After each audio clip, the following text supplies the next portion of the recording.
Bang, bang. Welcome, DFS Dads. We are here to bring you the value plays and the fades of the week. You might be coming to this video because you're like, yo, where's the value? We are at the John Deere Classic.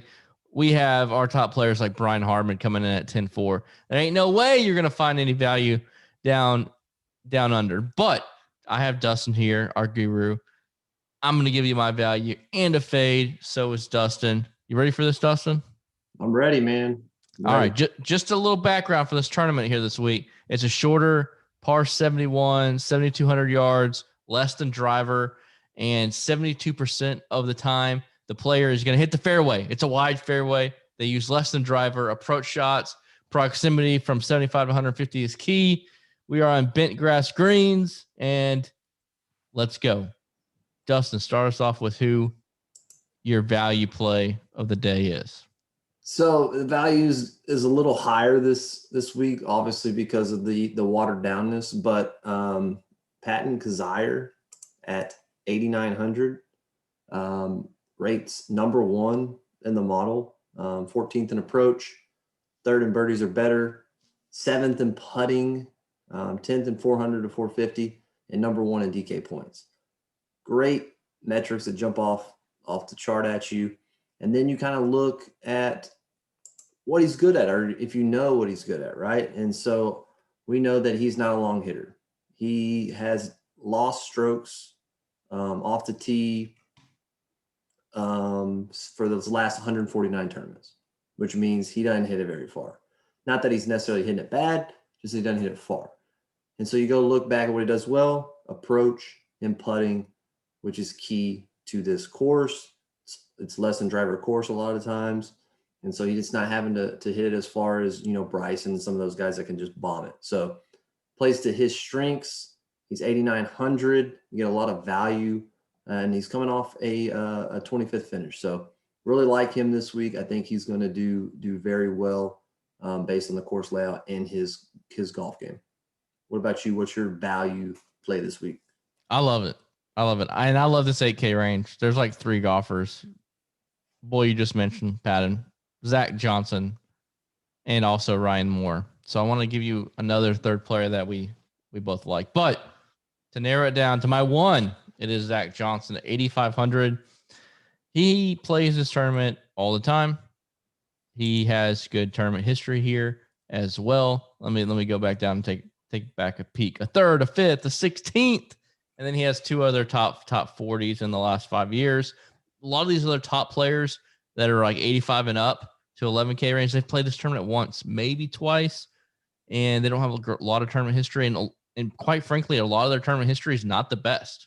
It's really not. And so just for an example, our 10K and up range, they've all played it in 2019. 2020, the tournament didn't happen because of COVID. We got 33rd, 26th, 26th, and 53rd off those top players. So that's not the best tournament history.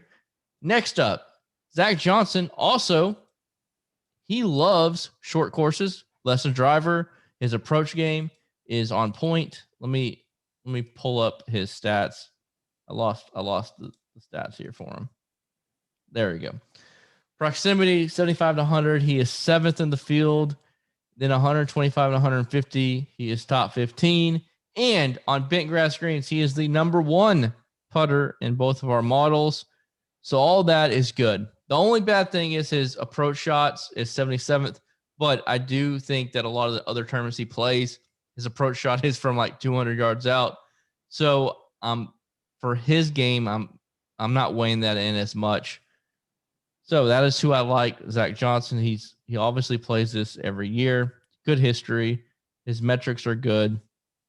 So 8,500, Zach Johnson. Let's move on to our fade, and Dustin, start us out. Yeah, I love ZJ. Love that pick. My fade is Kevin. Nah, I ain't playing you. At 9,500, I mean, there's just a lot better value. He's too inconsistent. He's basically make a cut, miss a cut his last 6 tournaments. He missed the cut here in 2017. And his metrics aren't good. He's 50, what is he, 54th in the model for a, top 10 in terms of salary.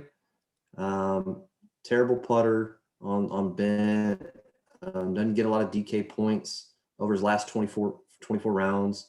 Bad on approach, 68th.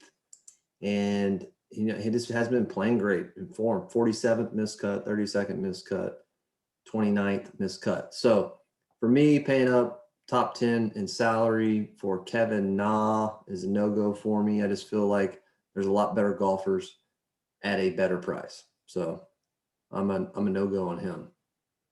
Yeah. So I really the whole 10K and up range I want to fade. I'm really torn between my one fade between Sanjay M and Brian Harman. I'm gonna kind of list a little bit of both. Like Sanjay M is a better golfer, but all of his metrics that I really like on this course, like his proximity is for all from 100 to 125, 75 to 100, 125 to 150 are all in the hundreds.